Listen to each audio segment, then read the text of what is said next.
dépend de comment on conçoit le concept de chute. La chute, c'est comme la chute de l'Empire romain, la chute des... Que veut dire le Gottdämmerung, la fin des dieux, le crépuscule des dieux? De quelle chute parle-t-on? En tout cas, la situation actuelle au Brésil, à la fois sur le plan politique et sur le plan général, permet de voir en quel sens on peut parler de chute au sens bouleversement, au sens de ébranlement d'un ordre. Oui, le Brésil est maintenant sous le regard du monde entier. Le tour des élections où il y a un candidat qui surprend le monde entier par ses déclarations très phallocentrées sur le thème. Les déclarations de M. Bolsonaro sont répandues dans la presse mondiale et elles sont en effet d'un machisme phallique qui sort de l'ordinaire. C'est au-delà même de Trump. Sur des questions aussi comme par exemple lorsqu'il y a eu ces troubles en Allemagne, lorsque le premier de l'an, il y a eu de jeunes immigrants qui s'en sont pris aux femmes allemandes, il y a eu un mouvement féministe à l'intérieur de la gauche qui a fait sauter un certain nombre de silences. Il ne fallait pas parler de ces questions parce que ça n'était pas, les migrants étant des gens en souffrance, il ne fallait pas évoquer les agressions sexuelles. Là encore, quelque chose a assez libéré et s'est déplacé. Donc on voit à l'intérieur de la droite, à l'intérieur de la gauche, les questions posées par les femmes, le discours féministe, permet de déplacer le discours du maître. Alors, il y a donc on voit là, je pense, tout ça est autant de symptômes de ce bouleversement de l'ordre, disons, du phallocentrisme patriarcal tel qu'il a pu s'établir jusque-là.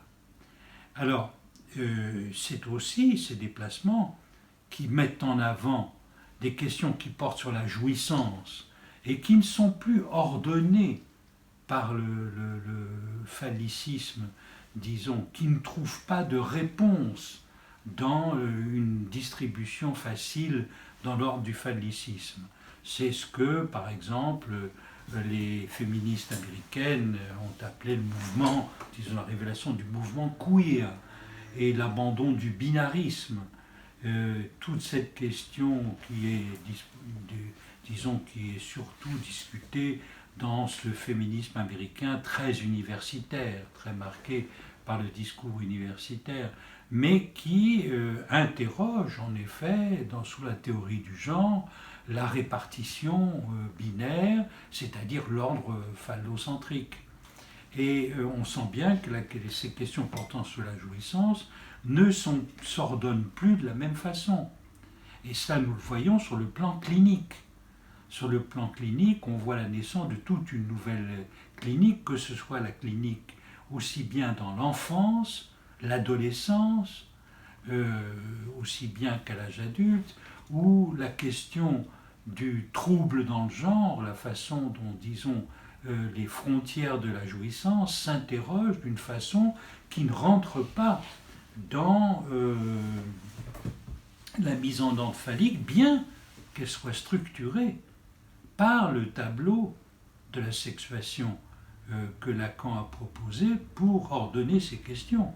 Et qui, justement, la question des deux côtés de la sexuation et de la place de la jouissance distincte des deux côtés permet de comprendre que ce n'est plus à partir du côté gauche de la sexuation que s'interroge la jouissance, mais plutôt du côté droit des tableaux de la sexuation où les questions de l'illimitation se pose. Une question où ce qui fait point de capiton, ce qui fait accroche, ce qui fait limite, s'interroge sur le fond d'une illimitation. Et c'est cela qui, probablement, nous permet de nous approcher de tous ces nouveaux phénomènes cliniques auxquels nous sommes confrontés et dans lesquels on voit qu'il suffit qu'une loi, par exemple une loi de genre en Argentine, soit modifiée pour qu'immédiatement on ait des centaines de cas qui viennent là montrer combien l'ordre de distribution de la jouissance est fragile et se réinterroge.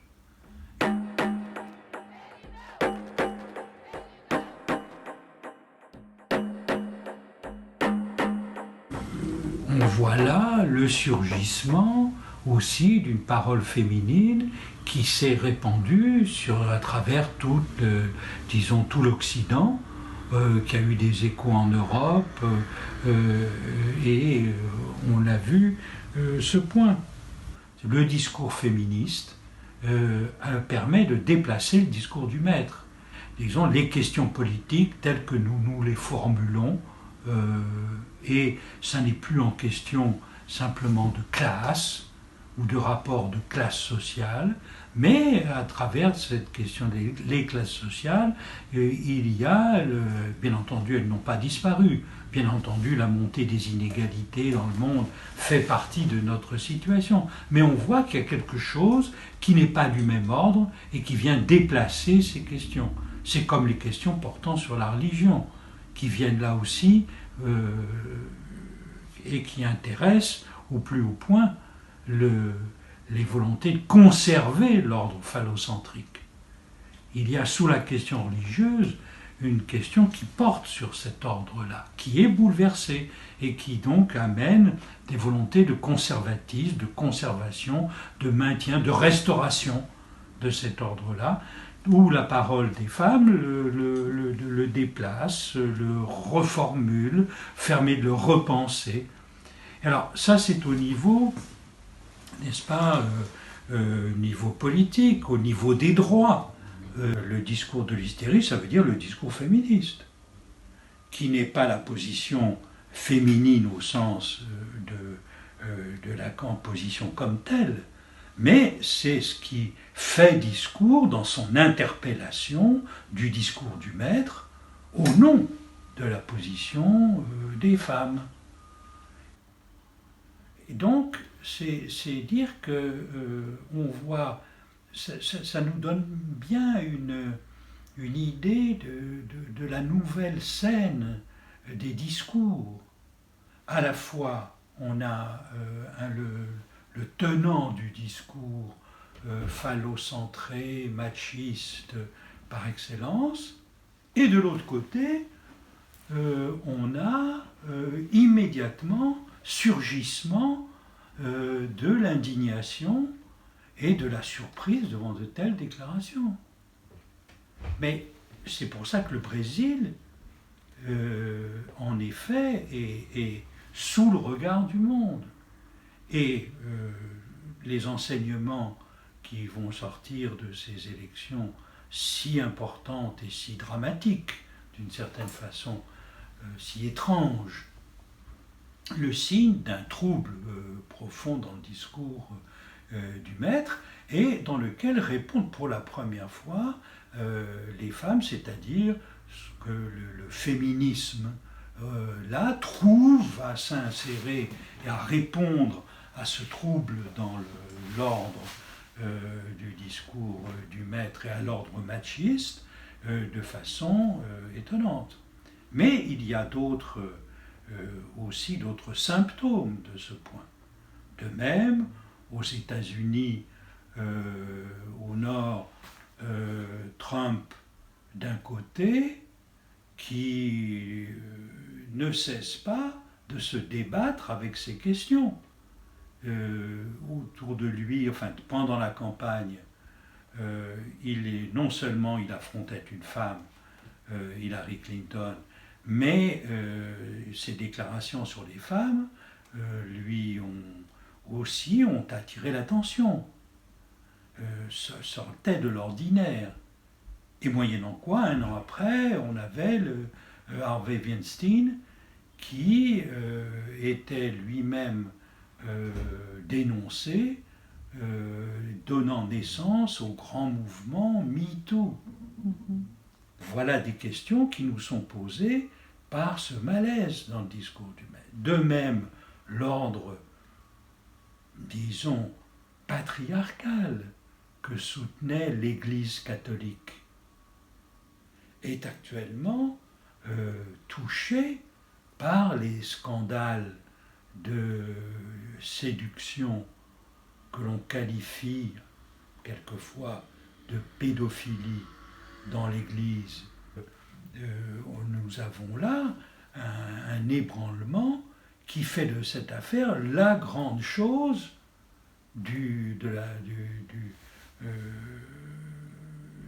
disons, du mandat papal du pape François. Et ça remplace beaucoup d'autres questions théologiques qui occupaient le terrain. Brutalement, on a le surgissement c'est une question surtout qui porte sur la jouissance et qui ne peut pas être prise en charge par l'ordre phallocentré sur le père et la transmission phallique paternelle. Très clairement, il y a une jouissance qui déborde cela et qui interroge. Donc, je crois que, bien entendu, la chute du phallocentrisme n'est pas à entendre sur le mode de la castration ou sur le mode d'une éviration. C'est au contraire l'affirmation, nous avons affaire à deux discours parallèles, d'une part la réaffirmation, la restauration, tentative de restauration d'un ordre ancien, mais qui se heurte à un bouger dans la jouissance qui fait que les femmes rappellent que cette jouissance masculine n'est plus acceptable sous les formes dominatrices qu'elle a pu prendre ou sous les formes de silence convenu sur disons, les différentes violences sexuelles exercées sur les femmes. Et donc, il y a là un mouvement de fond qui a franchi une nouvelle étape dans notre civilisation. De même, regardez les débats sur l'avortement.